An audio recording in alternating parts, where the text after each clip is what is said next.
মানসিক অশান্তি এটা ডাঙৰ সমস্যা। মানসিক অশান্তি কিয় হয় আৰু ইয়াৰ পৰা পৰিত্ৰাণৰ উপায় কি? এই বিষয়ে যাদু সম্ৰাট ডক্টৰ বিক্ৰমাদিত্যই কি কয় জানো আহকচোন।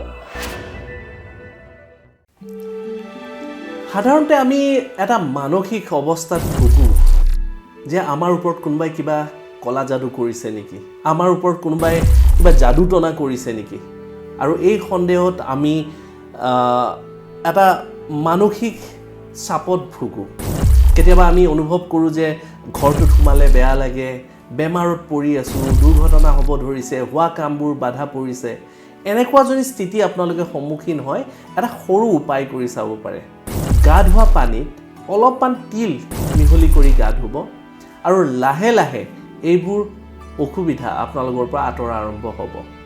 সেয়েহে এই বিশেষ উপায়টি একেবাৰে সহজ আৰু বিশেষ উপায়টি নিশ্চয় কৰি চাব, 100% ফল আপোনালোকে পাব।